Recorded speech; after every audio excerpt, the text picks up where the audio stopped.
Rasulullah. Rasul memberi ulasan, Anda wahai Abu Bakar itu bersikap hati-hati, karena tubuh Abu Bakar kerempeng, kurus orangnya, susah bangun larut malam, bersikap hati-hati takut tidak bisa bangun nanti. Sedangkan Anda Umar, tubuh Anda kekar, kuat tubuhnya. Umar itu besar panjang orangnya, tinggi panjang, gegap tubuhnya, dia bisa bangun malam, Anda bisa bangun malam. Jadi kedua-duanya dibenarkan oleh Rasulullah. Yang jadi persoalan bukan itu. Nanti habis witir mau melakukan sholat tahajud, bagaimana? Karena ada tuntunan Rasulullah, ij'alu akhira salatikum bil laili witra, hadis Bukhari. Jadikanlah sholat witir itu adalah sebagai sholat penghabisan di malam harimu, sholat terakhir malam harimu. Berarti setelah witir nggak ada sholat lagi. Ini mau tahajud bagaimana? Di sini para ulama ada memberi dua jawaban, dua alternatif. Ada sebagian ulama yang witir tadi ganjil digenapkan. Tadi berapa witir? 3 rakaat, tambah 1 rakaat katanya, menjadi 4, bukan lagi witir. Timbul pertanyaan, bukankah tadi kita sudah tidur? Niat tadi 3 rakaat, sudah tidur, nih niat apa lagi? Sholat apa kita niatkan untuk menggenapkan? Dan tidak ada hadis yang demikian. Nah, sebahagian ulama lagi mengatakan, pegang saja hadis Rasul riwayat Bukhari Muslim, idza qama ahadukum bil laili falyaftatih salatahu birak'ataini khafifatin. Apabila seseorang Anda bangun untuk salat malam, bukalah salat Anda dengan sunan iftitah 2 rakaat yang ringan. Jadi yang kita tutup tadi dengan salat witir, dibuka kembali dengan sunan iftitah 2 rakaat. Baru tahajud, baru kemampuan kita. Apakah ada witir lagi? Sudah tahajud, tadi sudah witir. Dasar lagi hadis Rasulullah yang oleh Nasai, la witrani fil lailah. Tidak ada 2 witir dalam semalam. Jadi habis tidak tahajud, sudahlah begitu sampai nanti subuh baru kita salat sunat fajar dan salat subuh. Demikian jawaban kita berikan kepada si penanya.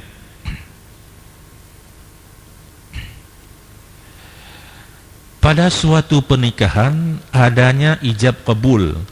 Kalau kita lihat di luar Aceh seperti di Jawa khususnya, sering kita lihat di layar TV pada acara pernikahan, ketika pihak yang menikahkan, maksudnya wali ini, ketika pihak yang menikahkan wanita dalam ijab kabul tidak menyebutkan kata-kata saya menikahkan anak kandung saya untukmu, itu tidak disebut demikian.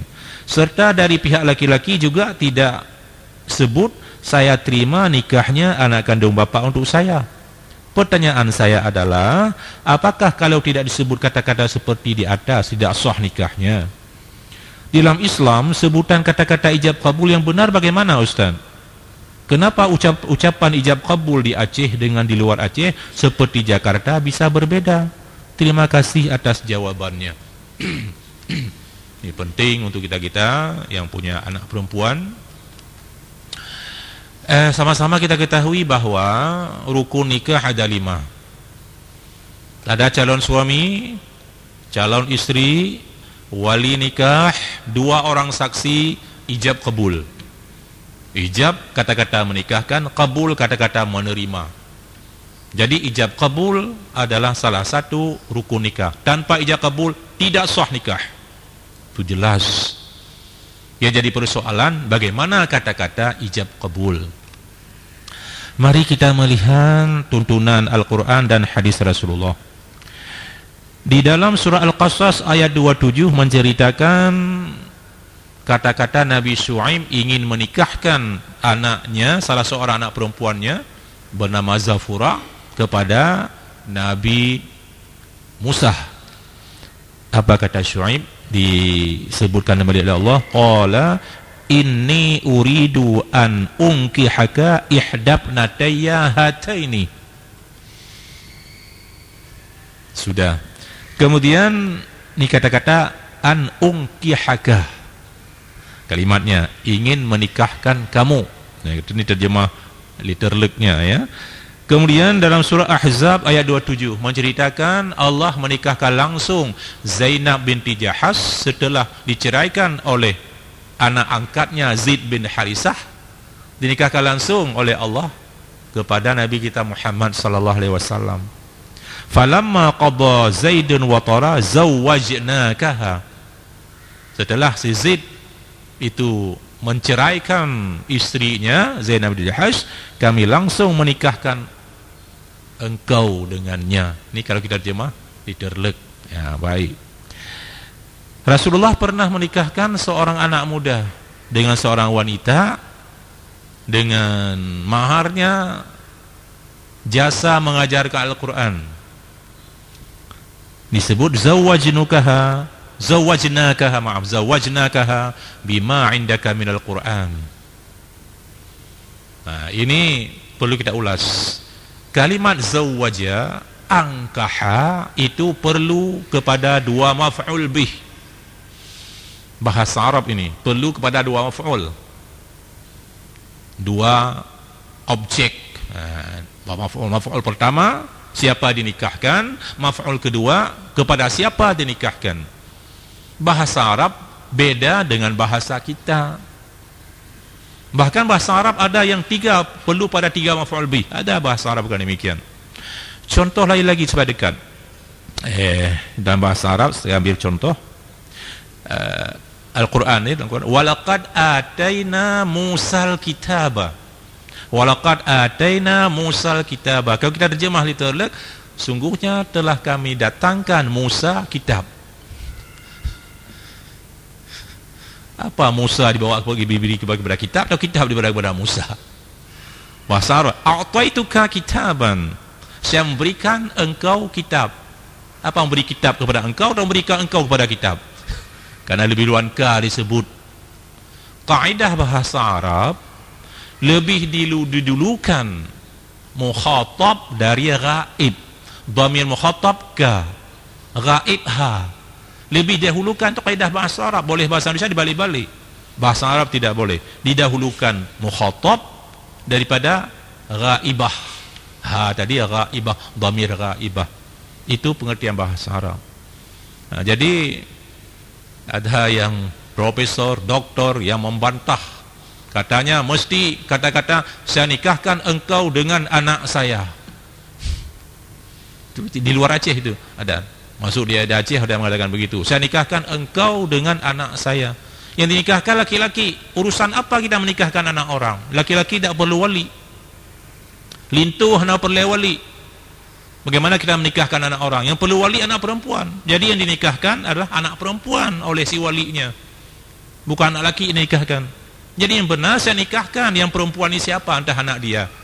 Si Fatimah anak saya untukmu. Bukan kamu nikahkan dengan Fatimah dengan anak saya.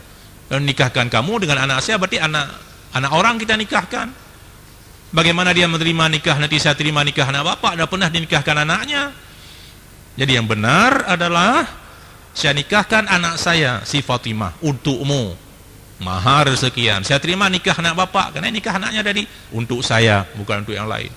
Kalau saya nikahkan kamu dengan anak saya bagaimana diterima saya nikahkan saya terima nikah anak bapak? Tak pernah dinikahkan. Dinikahkan yang laki-laki tadi. Jadi jangan kita salah mengerti bahasa Arab.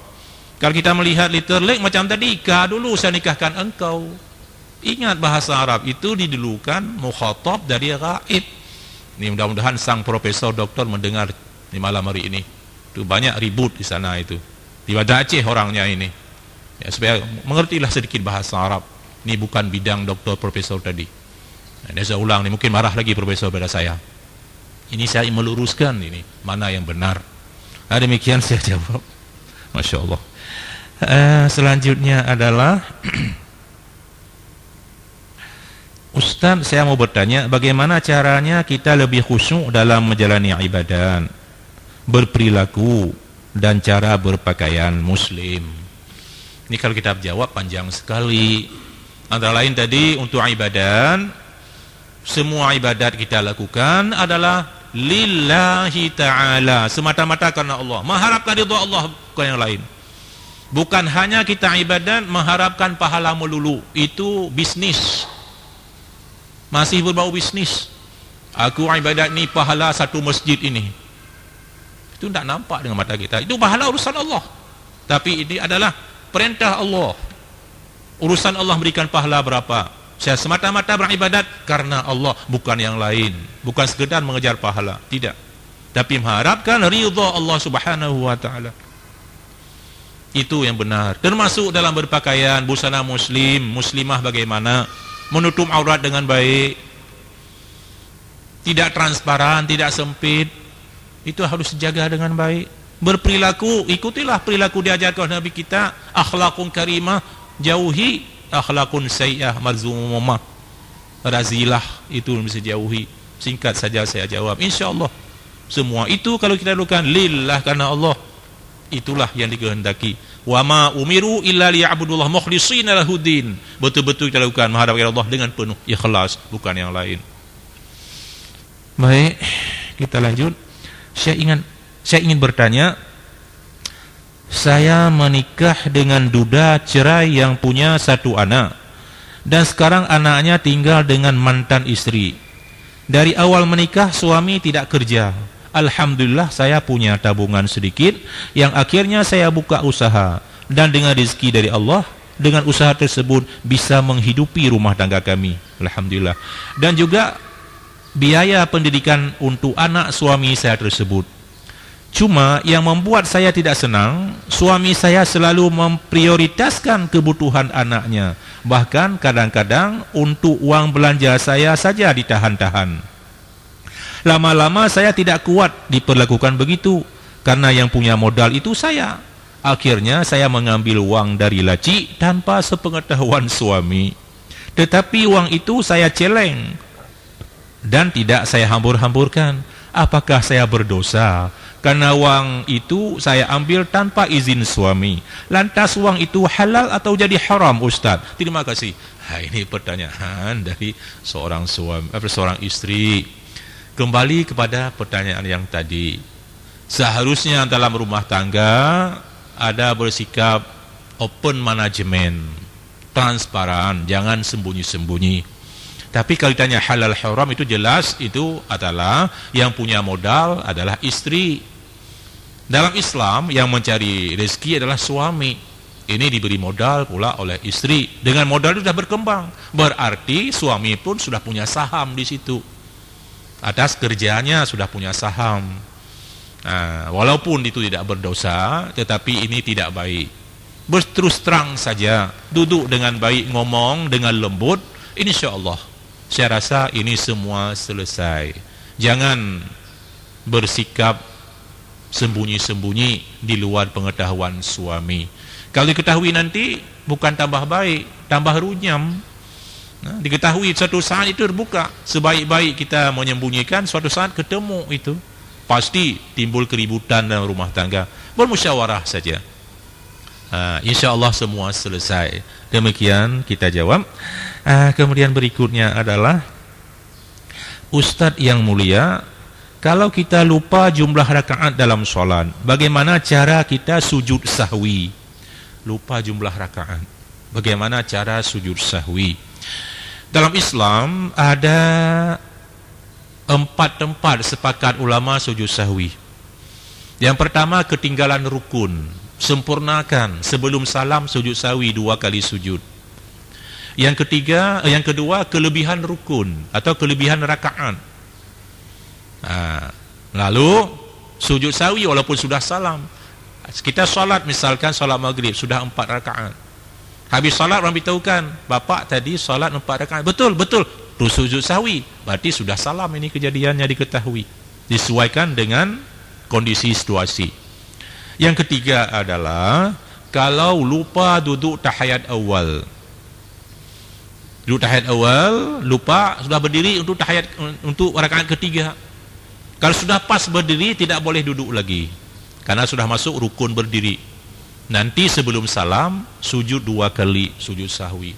Tetapi kalau belum sempurna berdiri, sedang bangun teringat, lupa, tapi jangan baca ya.